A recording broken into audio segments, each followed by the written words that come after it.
Welcome back to Middle-earth Quest. This time, Barivor gets to go. And sadly for us, the Sauron player, this is his hand of cards. He has 10 cards, which is not good. So he can get into fights, he can move a long distance, but we don't know what he's up to because it's hidden information.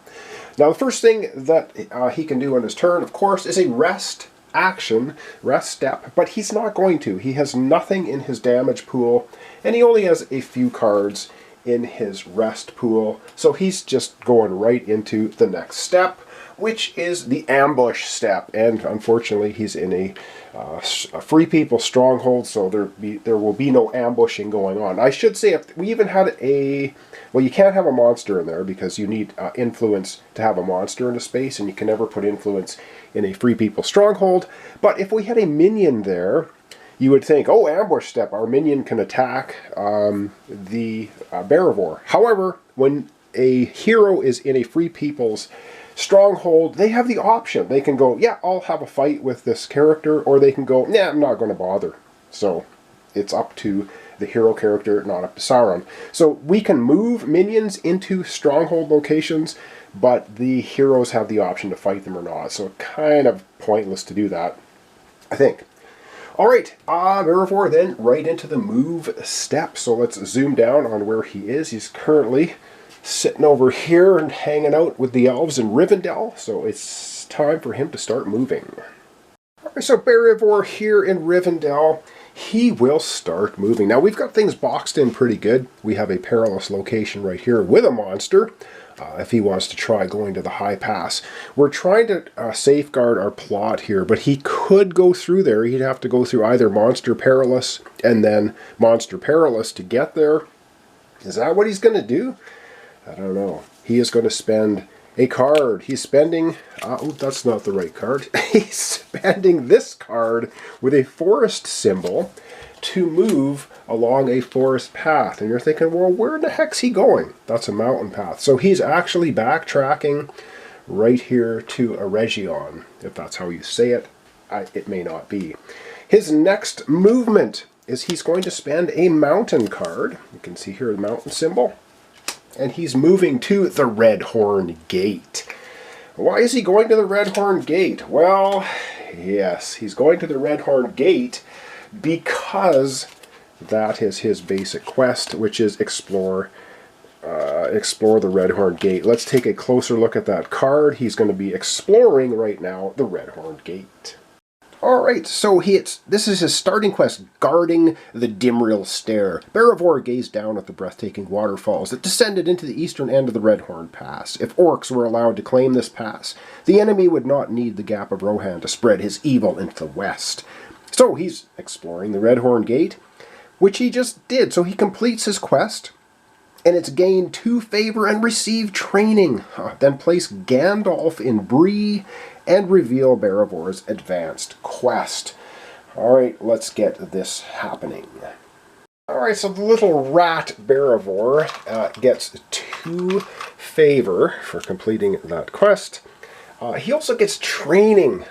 So, yes, he will get 2 of these advanced cards. We'll give that another little shuffle. And, of course, we won't see this because it's hidden information. We're playing from Sauron perspective. So he's going to take a look at these 2 cards. He's going to pick one of them and discard the other. Yes, he'll take that one, and he discards the other one. All right, and now the other part.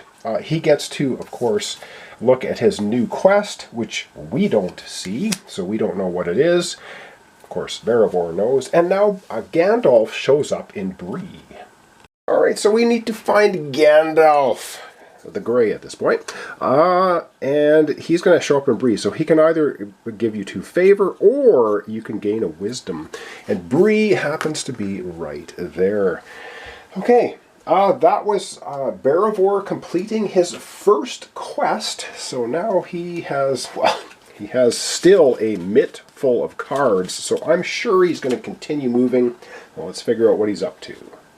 Alright, Barivor hitting the road once again. He will start off by playing a mountain card to get himself out of the Redhorn Gate moving back to a Region, I'm not sure how you say it, I apologize, and then he will play a sun symbol card for his next bit of movement. I wonder where he's going, and he goes to Tharbad, and finally he will play a hill symbol card.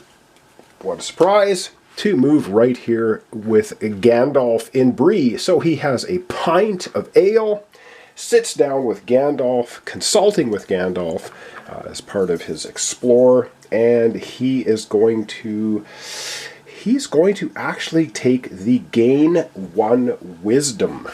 Now, Berevor's wisdom is 2. If he gains another wisdom, he will have wisdom 3, and then any location that has 3, or any location that's not a strong, spiky, perilous location, that has 3 influence in it, is not going to be perilous for him, which kind of sucks, because we say if we put 3 influence here, Berevor can move into that space. It is no longer perilous because his wisdom is 3. You have to have more influence than wisdom for the hero for the space to be perilous. So that kind of sucks. So he is going to increase his wisdom by 1, from 2 to 3. Alright, well, Berevor has a wisdom of 2, but not anymore. Now, because of Gandalf, he has himself a lovely wisdom of 3. So now he's got Fortitude 7, Strength 5, Agility 2, Wisdom 3, and he still has quite a mitt full of cards. So is he going to continue moving? Let's go to the board and find out. Berevor is on the move. So he will spend any 1 card to go from Bree to Fornost. So he's going to discard this card, the Tree of Gondor card, so he can move to Fornost. He's in a stronghold, and now he will spend a hill card to move. He's just motoring to the North Downs. But he's not finished yet, because he's going to discard 2 cards, a forest symbol and a Tree of Gondor symbol, to discard 2 cards to go to the ruins of Angmar. And you're thinking, what's he doing there? No, he still has 2 cards left, so we'll keep that in mind. So he's at the ruins of Angmar. It is perilous. It is a perilous location. So yes, Sauron is going to be grabbing the perilous deck, and we're going to have a peril for Berevor. So let's figure out that right now. Alright, so I zoomed the camera out so that we can actually... So these are the perilous cards that remain, and I still don't have a clear answer as to whether you shuffle these after, or maybe you're supposed to discard the one you actually used. That might be what you're supposed to do, and then the rest would get reshuffled into a new deck. I'm not sure. Anyway, we'll cross that bridge when we get to it. So we have 3 to choose from as Sauron. We have Moria. Well, we're not in Moria. Any location in Eriador or in Adwaith, and we are not in either of those, and any location. Alright, well, we're doing the any location. So, let's zoom down on that card, and we're going to take a look at it and hope it's something really bad for Berevor. Alright, any location. A shadow in the background of their memories. The mountain passes had become dangerous. Strangers were more frequently seen on the roads, and not all well-intentioned. There was talk of a new power in the east. A dire name, almost forgotten, was again on the whispering lips of common folk, Mordor. If the hero's wisdom is less than or equal to the number of adjacent locations containing influence, he gains a corruption card and loses a favor. Oh my god. So what is it? If his wisdom is less than or equal to... Oh, this is good, because he's currently on a location with influence, and it is adjacent to actually 3 more locations with influence. So that's a total of 4. He has a wisdom of 3, which got pumped up by Gandalf. Is less... Yeah, so he gets a little bit hosed by this card. Yes, finally! Okay, so he gains 1 corruption card, and he loses a favor. So he had 2 favor, he loses 1 of them out of there, and he gets a corruption card. So I'm going to back the camera out, and we are going to shuffle up the corruption cards, and he gets 1. Alright, we're going to take the little lovely corruption deck, we're going to give that a little shuffle, and we're going to give one of these lovely corruptions to Beravor, and let's hope it's a good one. What do we get for little Beravor? Isolated. You may not consult with characters or trade with other heroes. So he can no longer consult with any characters on the board as long as he remains isolated. I love it! Well, that's actually not bad. Oh, and the 2 here, the 2 favor, he can remove the favor, he can remove the corruption if he rests at a free people stronghold and pays 2 favor, then he can remove 1 corruption. Otherwise, he can't do it. Now, I know he can rest and heal in a non-location, the non-stronghold, free people stronghold location, but he's not able to get rid of his corruption unless he goes to a stronghold and does a rest there. All right. And now that that took place, that didn't end his turn, so he's still there. He's going to explore. Yep, he's exploring the ruins of Angmar. So he is now completing, man, his advanced quest. This is just not good. Alright, so his advanced quest, Bones of a Darkness Past. Cairn Doom had long ago been reduced to rubble, but the evils of its old masters could still be felt. The earth was barren, and the beasts that lurked there were unnaturally vicious. So he's exploring the ruins of Angmar. His reward gained 2 favor and 1 level of agility. Ugh! And he's completed his final quest. Alright, so for completing his advanced quest, he gets 2 favor. He now has a total of 3, which I do not like. And he increases his agility. His agility is currently 2, not anymore. Now his agility is 3. This guy is powering up way too much. We don't like this as the Sauron player. So now he's got 7 fortitude, 3 agility, 3 wisdom, and 5 strength. Yikes. That's not what we want. But he does have a corruption, so that's good. He's isolated. Until he gets rid of this, he cannot consult with any more characters on the board. Is he finished? He has 2 cards remaining. Let's find out what he's going to do.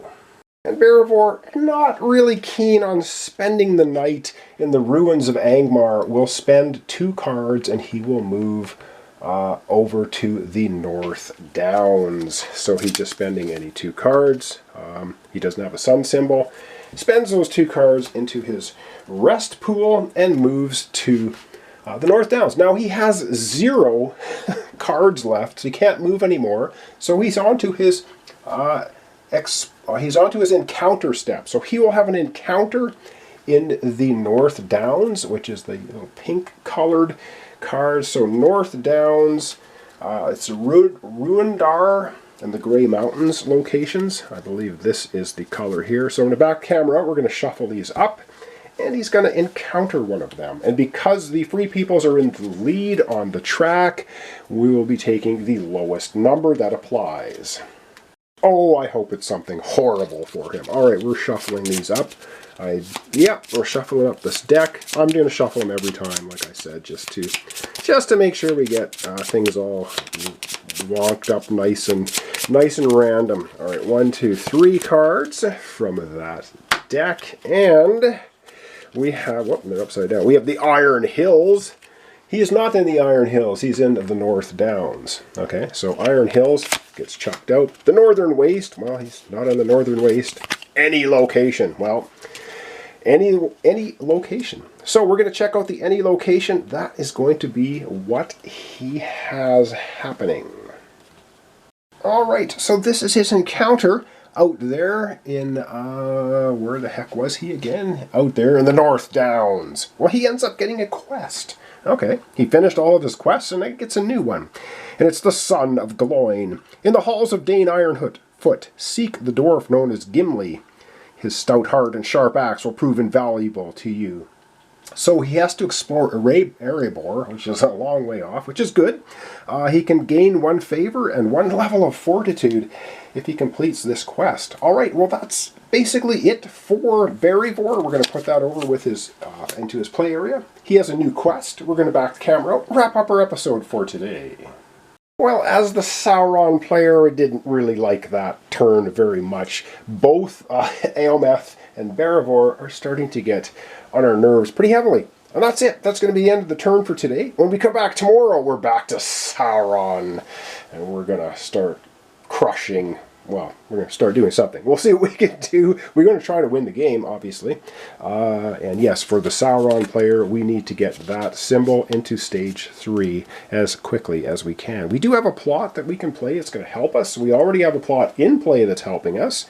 So if we can keep those pesky heroes away from those plots for a while, and maybe hatch some new ones, we'll be in good shape. So thanks so much for watching along. Thanks for your comments, descriptions, and likes. This is Middle-earth Quest, a grand epic scale of a Lord of the Rings game, predating the actual Lord of the Rings books by, I think, a decade plus, 17 years, 15 years, something like that. Pretty cool. You can recognize some of the characters, Gandalf and Boromir and such are around. They're just not the main characters of the game. Anyway, thanks so much. Hope you join me tomorrow for the continuation, Middle-earth Quest. We're playing as the Sauron player, and we'll be going to Sauron Turn 3. And yes, this will be a long series. Buckle up. Thanks for watching along.